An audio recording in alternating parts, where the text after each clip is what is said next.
And what I've been working on, I had a session with a friend yesterday who's a 3D artist,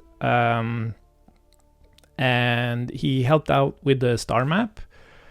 And I've done some changes here, so when we start the game now, we have this new scene, which is pretty cool. Of course, still kind of working on things, but it's yeah, I think it's really cool. And we still zoom into the planet. So there's other small things that's been done here, like fixing the fog, not extending into space. We have this grade layer now, like what is it, post-processing or something. So the colors are a little bit adjusted, looks a little bit better. Yeah, so you actually have to have to research your unlocks. So this is gonna create some tension between minerals again. Needs to be rebalanced, but that's definitely worth it. Let's see, let's go and upgrade our engine. And go and grab some more minerals. But I think it makes a lot of sense, because I don't want the game to be like boring in terms of mining. It should just be kind of like a prepping thing. And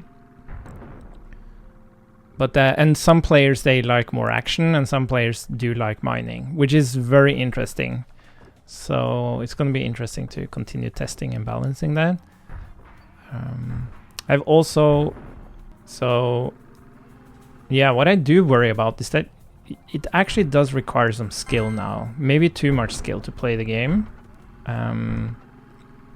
because you have to avoid the enemies.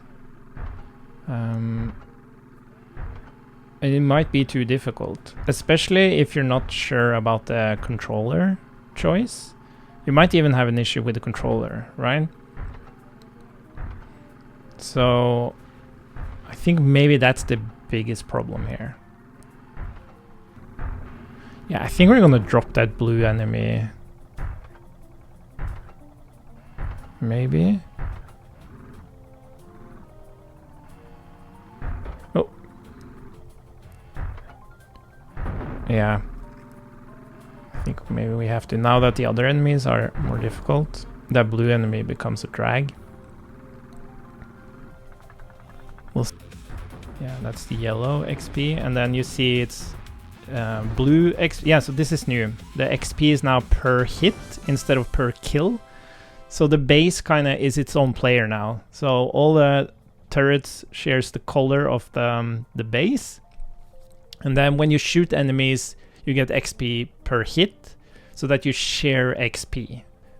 So when I drop the turret here, I can actually click it, and we can power up the turret, because it gets its own XP, right? So we can increase the power and fire rate. Yeah, and increase fire rate without negative effect. I don't think we should have this concept of negative effects.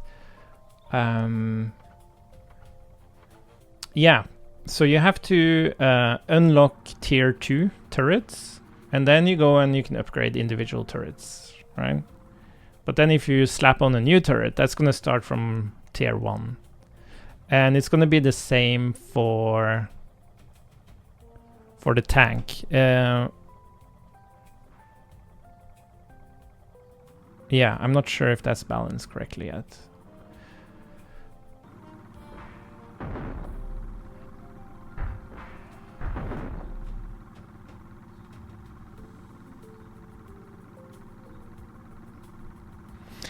It is interesting. Like, I thought about this as an iOS game, but I guess it could be like a mobile phone game. But I guess you can play it on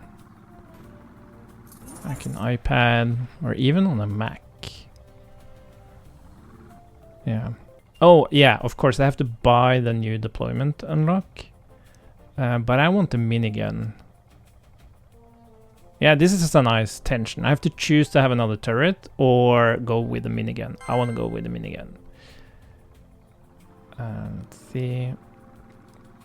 So now I'm gonna choose the minigun instead. It makes a lot more sense to mine the minerals.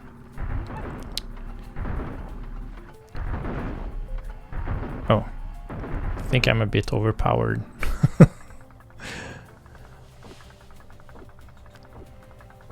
Yeah, I think some skills probably needs to be gated by the way, is the game? Can make it a little bit wider. Yeah, some skills like multi-shot probably needs to be gated for a higher level. And that's fine. Like you have a certain amount of skills in the beginning, and then we have this second one, and we can see that this isn't powered up yet. I wonder when you deploy the turret that we should actually show the holo. Show holo when deploying turret, because then you see immediately like what level is it at by looking at what skills it needs to upgrade, so you get a sense of how powerful it is. I think that makes sense. Okay, this is fine for this playtest. Now we have a good sense of it. So I'm going to do an analysis of this, and then I'm going to make those adjustments that we found and distribute so we can do some broader play testing. Great.